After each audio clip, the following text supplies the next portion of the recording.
유량이 3000m 세제곱 퍼 데이로 주어져 있고 BOD 농도가 400mg 퍼 리터인 폐수를 활성 슬러지법으로 처리하고 있는 다음 조건을 이용한 내호흡률을 구하는 문제가 되겠습니다. 자, 이때 포기 시간, 처리수 농도, SS, MLSS 농도, 잉여 슬러지 발생량, 잉여 슬러지 농도, 세포 증식 개수가 주어져 있습니다. 자, 그러면 각각의 단위를 통일시켜주는 게 중요하겠죠. 자, 그러면 우리는 MKS 단위로 통일을 해보도록 하겠습니다. 먼저, 자, 그럼 첫 번째 처리 전 BOD에 대해서 보도록 하면 처리 전 BOD 농도는 400으로 주어져 있죠. 자, 그래서 CI 값을 먼저 구해보도록 하면 400mg per 리터가 되겠고, MKS이기 때문에 10의 세제곱 리터는 미터 세제곱, 그 다음에 10의 6제곱 mg은 kg이 된다라는 걸 알 수 있습니다. 계산을 하게 되면 0.4 kg per 몇이 된다? 미터 세제곱이 된다라는 걸 알 수 있겠죠. 자, 그럼 두 번째도 마찬가지로 처리 후에 BOD 농도를 구하기 위해서는 10의 마이너스 세제곱이 된다라는 걸 알 수 있습니다. 따라서 문제에서 주어진 30 부분에 대해서 우리가 10의 마이너스 세제곱을 하게 되면 0.03 kg per 미터 세제곱이 된다라는 걸 알 수 있겠죠.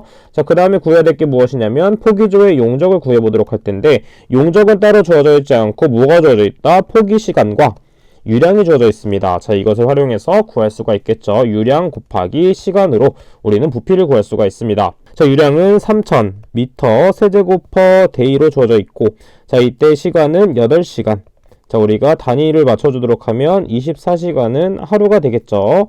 자, 그래서 계산기에 그대로 대입을 하게 되면 1000m 세제곱이 된다라는 걸 알 수 있습니다. 자, 각각의 단위들을 먼저 맞춰줬었고, 그 다음에 X값은 일반적으로는 ml/VSS 농도를 사용하지만 언급이 없을 경우에는 그대로 MLSS의 농도를 구한다, 대입해서 구한다라는 걸 알 수 있습니다. 또한 처리수에 SS 농도가 주어졌을 경우에는 우리가 뭘 추가해준다? XE QW를 추가적으로 고려를 해서 계산을 해준다라고 생각을 해주면 되겠습니다. 자, 그럼 따라서 우리는 KD 값을 바로 구해보도록 할게요. 왜냐하면 정리된 식으로 한번 그대로 대입을 해보도록 하겠습니다. 자, KD를 정리했을 때 우리가 밑에는 뭐가 들어간다? X 곱하기 V가 들어가게 되겠습니다. 자, 그래서 X값과 V값을 계산해주면 되는데, X값은 4000mg per 리터이기 때문에 이것을 단위 환산하게 되면 몇이 된다? 마찬가지로 10의 마이너스 세제곱을 곱해주는 것이기 때문에 4kg per 미터 세제곱이 된다라는 걸 알 수 있겠죠. 따라서 4 곱하기 V값인 1000이 들어간다라는 걸 알 수 있겠고, 각각의 인자들을 정리했을 때 앞에는 뭐가 들어가냐면 세포 증식계수 0.8이 들어가겠고, 그 다음에 유입농도 0.4 마이너스 유출농도 0.03이 들어갑니다. 자, 그 다음에 뒤쪽에는 유량 Q가 들어가기 때문에 3000이 들어간다라는 걸 알 수 있겠고, 그 다음 마이너스, 그 다음에 잉여 슬러지 발생량에 대한 것을 대입해 주도록 하면 50 곱하기 9 플러스 2950 곱하기 0.03이 된다라는 걸 알 수 있겠죠. 자, 계산기에 그대로 대입을 하게 되면 0.087 per day에 대한 값이 나온다. 정답은 2번이 된다. 체크해주면 되겠습니다. 43번 문제 보도록 하겠습니다. 200mg per 리터의 에탄올만을 함유한 1000m 세제곱 per day의 공장 폐수를 일반적 활성 슬러지 공법으로 처리하려면 하루에 첨가해야 되는 이론적인 질소량을 구하는 문제가 되겠고, 자, 이때 이론적 BOD NP에 대한 비율은 100대 5대 1이다. 이거는 당연히 알고 있어야 되는 비율이 되겠습니다.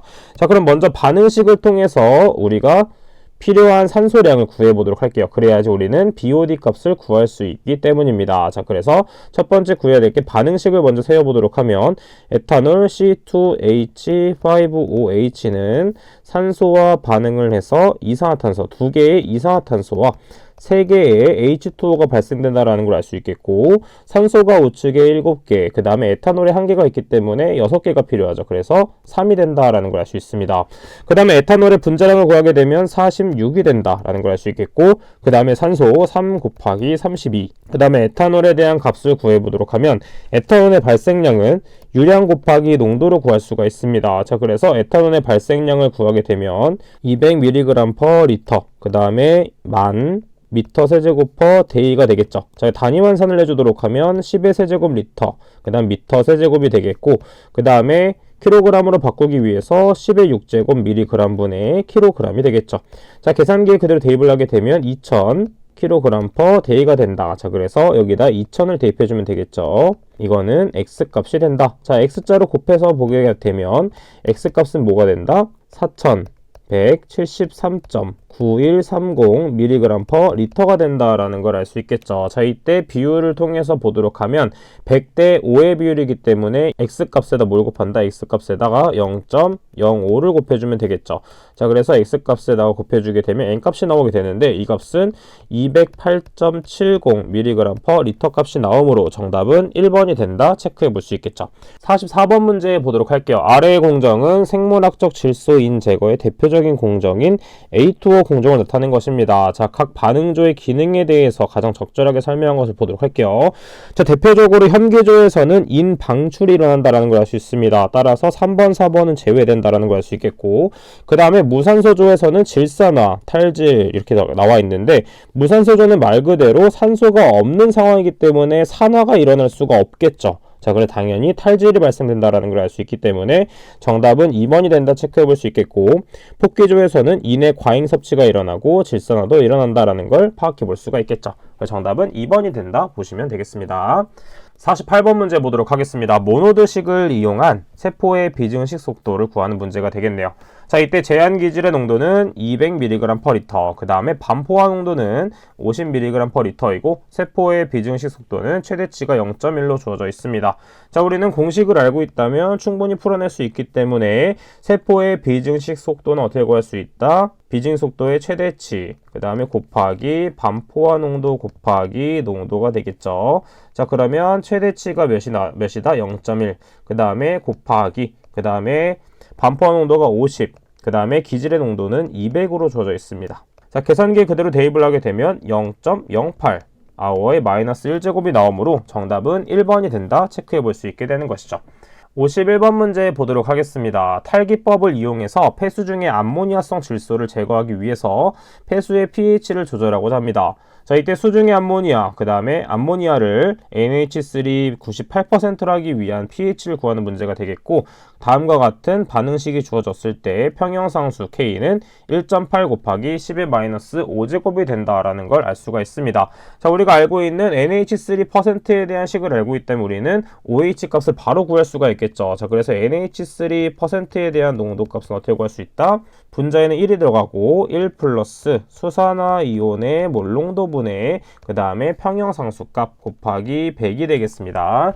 자, 그 문제에서 주어진 것을 활용해서 그대로 계산해 보도록 하면 이 100값은 위로 올라가게 되겠죠. 자, 그래서 이 100은 위로 한번 올려 보도록 할게요. 위로 올린 다음에 OH에 대한 식으로 정리를 한번 해보도록 하겠습니다. 자, 그럼 정리를 하기 위해서는 어떻게 한다? 이 두 개의 식을 곱해주면 되겠죠. 그래서 곱해주게 되면 1 플러스 OH-에 대한 Ka 값은 몇이 된다? NH3의 %에 100이 된다라는 걸 알 수 있겠고, 그 다음에 OH에 대한 식으로 다시 한번 남겨보도록 하면 Ka분의 OH-는 NH3의 %, 100분의 100에 해서 마이너스 1이 된다라는 걸 알 수 있습니다.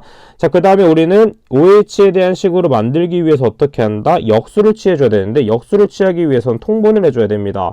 NH3의 %, 그 다음에 100 마이너스 NH3에 대한 %가 된다라는 걸 알 수 있겠고, 이것을 역수로 한번 바꿔보도록 하겠습니다. 자, 그래서 Ka분의 OH-는 어떻게 된다? 역수이기 때문에 100 마이너스 NH3의 %, 그 다음에 NH3의 %가 된다라는 걸 알 수 있겠고, 그 다음에 OH-에 대한 식으로 다시 바꿔주도록 하면 Ka 값을 바꿔줘야 되겠죠. 자, 그래서 이 값이 사라지면서 이쪽에 곱해진다라는 걸 알 수가 있습니다. 자, 그래서 이런 식으로 식을 바꾼 다음에 계산을 해주면 되는데, 그 다음에 그대로 대입만 해주면 되겠죠. 자, 그래서 대입을 한번 해보도록 하겠습니다. 그 다음에 요걸 나눠주도록 할게요. 자, 그럼 위에 남는 거는 Ka가 남게 되겠고, 그 다음에 NH3 %의 100, 그 다음 마이너스 1이 된다라는 걸 알 수 있습니다. 자, 각각의 인자들을 그대로 대입을 하게 되면 8.82 곱하기 10-4제곱 몰농도가 나온다라는 걸 바로 파악해 볼 수 있겠죠. 자, 그럼 위의 식을 잠깐 지우고 한 번 더 파악해 보도록 하면, 아래에서 구했던 수산화 이온의 몰농도를 활용해서 우리가 pH를 구하도록 하겠습니다. pH는 어떻게 구할 수가 있다? 14-POH. 즉 14 마이너스 어떻게 구할 수 있다? 로그의 수산화 이온의 몰농도분의 1로 구할 수 있기 때문에 아래에서 구한 몰농도를 대입해 주도록 하면 정답은 10.9455라는 값이 나오게 돼서 pH는 몇이 나온다? 10.95라는 값이 나오게 됩니다. 따라 정답 몇이 된다? 도수점 차이는 발생할 수 있기 때문에 3번이 정답이 된다. 체크해 볼 수 있게 되는 것이죠. 52번 문제입니다. 농축조의 함수율이 95%인 슬러지를 투입해서 함수율 80%의 농축 슬러지를 얻었다고 하면 농축 후의 슬러지의 양은 초기 1차 슬러지의 양의 몇 %로 감소하는가 라는 식을 보도록 하겠습니다. 자, 이때는 마찬가지로 우리가 공식을 알고 있다면 충분히 풀어낼 수 있는 아주 쉬운 문제가 되겠습니다. 자, 그래서 우리가 처음에 함수율 W1은 95%, 그 다음 W2는 80%가 되겠습니다. 따라서 V1 1-0.95는 V2의 1-0.80이 되겠고, 우리가 농축 후의 슬러지량은 초기의 슬러지량의 몇 %로 감소하는가를 물어봤기 때문에 V1분의 V2 값을 구해줘야 되겠죠. 따라서 V1은 나눠주고 그 다음에 1-0.8을 다시 이쪽으로 나눠줘야 되겠죠. 자, 그래서 1-0.80분의 1-0.95가 되므로 약간 20분의 5 정도 되겠네요. 자, 그렇기 때문에 0.25, 즉 25%가 된다 구할 수가 있는 것입니다. 따라 정답 몇 번이 된다? 3번이 된다 체크해 볼 수 있게 되는 것이죠.